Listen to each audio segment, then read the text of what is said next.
अपने जमाने की मशहूर बॉलीवुड अभिनेत्री ममता कुलकर्णी अब साध्वी बन गई हैं। ममता कुलकर्णी इस वक्त महाकुंभ में प्रयागराज गई हुई है और उन्होंने वहां पर संगम तट पर खुद का पिंडदान कर दिया है। अब वह यामाई ममता नंदगिरी कहलाएगी। 53 साल की ममता कुलकर्णी आज सुबह ही महाकुंभ में किन्नर अखाड़ा पहुंची थी। उन्होंने किन्नर अखाड़े के आचार्य महामंडलेश्वर लक्ष्मी नारायण त्रिपाठी से मुलाकात कर आशीर्वाद लिया। दोनों ने करीब 1 घंटे तक महामंडलेश्वर बनने की चर्चा हुई। इसके बाद किन्नड़ अखाड़े ने उन्हें महामंडलेश्वर की पदवी देने का ऐलान किया। ममता साध्वी के रूप में महाकुंभ में शामिल हुई। वो भगवा कपड़े पहने और गले में रुद्राक्ष की 2 बड़ी मालाएं पहने हुए नजर आई। कंधे पर भगवा झोला भी टांग रखा था उन्होंने। ममता ने कहा कि महाकुंभ में आना और यहाँ की भव्यता को देखना उनके लिए बहुत ही यादगार पल है। यह मेरा सौभाग्य होगा कि महाकुंभ की इस पवित्र बेला में मैं भी साक्षी बन रही हूँ, संतों का आशीर्वाद प्राप्त कर रही हूँ। जब ममता किन्नर अखाड़े पहुंची तो उन्हें देखने के लिए बहुत भीड़ भी उमड़ पड़ी। उनके साथ सेल्फी और फोटोज लेने के लिए लोगों में होड़ मच गई।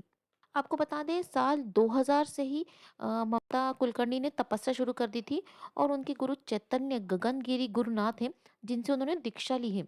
उनका कुपोली में आश्रम है और 23 साल से उनकी तपस्या चल रही है। ममता कुलकर्णी कहती है कि महामंडलेश्वर बनना, वो भी अर्धनारीश्वर स्वरूप के हाथों से बनना, इससे बड़ा सौभाग्य क्या हो सकता है। वो कहती है महाकाली का मेरे ऊपर आशीर्वाद है। वो मेरी माँ है, मैं उनकी अंश स्वरूप हूँ। एक आदि शक्ति और अर्धनारीश्वर स्वरूप से मेरा पट्टाभिषेक हो रहा है और इससे बड़ी चीज क्या हो सकती है। साथ ही उन्होंने ये भी कह दिया कि अब उनका बॉलीवुड से कोई नाता नहीं है और उन्होंने कब से इस इंडस्ट्री को छोड़ दिया है। और वो कहती है मैं बॉलीवुड के लिए वापस नहीं आई, मैं 23 साल बाद इंडिया में आई। मैं 2013 में कुंभ मेले आई थी। 144 साल के बाद ये जो महाकुंभ है, मैं सिर्फ इसके लिए यहाँ आई हूँ। अब मुझे महामंडलेश्वर की ख्याति मिल रही है, इससे बड़ी बात क्या हो सकती है। अब मुझे कुछ नहीं चाहिए। कुलकर्णी आगे कहती है सब महाकाल और आदि शक्ति की इच्छा है। मुझे कल ही महामंडलेश्वर बनने का मौका मिला था। मैंने एक दिन का समय लिया सोचने के लिए कि मुझे यह लेना चाहिए या नहीं।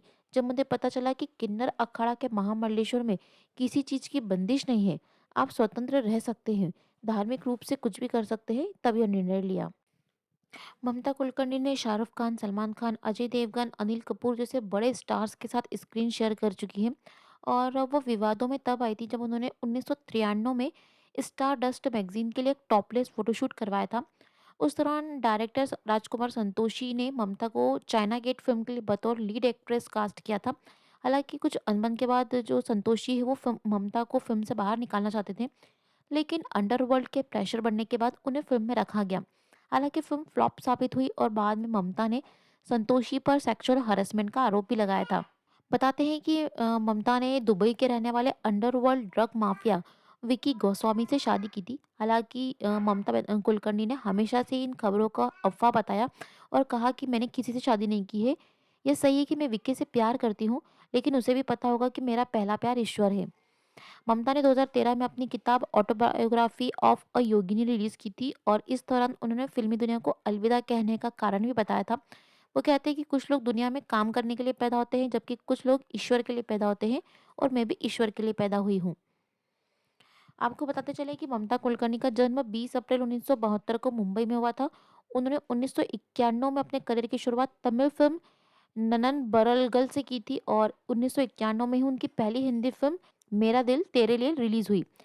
एक्ट्रेस ने अपने करियर में कुल 34 फिल्में की और 1993 में उनकी फिल्म आशिक आवारा के लिए उन्हें बेस्ट डेब्यू एक्ट्रेस का फिल्म फेयर अवार्ड भी मिला। इसके बाद हमने उन्हें वक्त हमारा है, क्रांतिवीर, करण अर्जुन, बाजी जैसी फिल्मों में देखा और उनकी लास्ट फिल्म थी 2002 में रिलीज हुई, कभी तुम कभी हम। महाकुंभ में स्नान करने के बाद ममता कुलकर्णी काशी विश्वनाथ और अयोध्या में रामलला के दर्शन करने भी जाएगी। ममता कहती है कि लंबे समय तक तपस्या करने के कारण उन्होंने माता पिता की मृत्यु पर भी नहीं जा पाई थी। ऐसे में वो उनका भी पितृ तर्पण करेगी। ममता कुलकर्णी की गिनती 90 के दशक के सबसे हॉट अभिनेत्रियों में होती है। करीब 12 सालों तक गुमनाम जिंदगी जीने के बाद वो दोबारा दिखी तो पता चला कि वो साध्वी बन गई है और धार्मिक जीवन जी रही है। बताया तो ये भी किया था कि उन्होंने मेकअप करना छोड़ दिया था।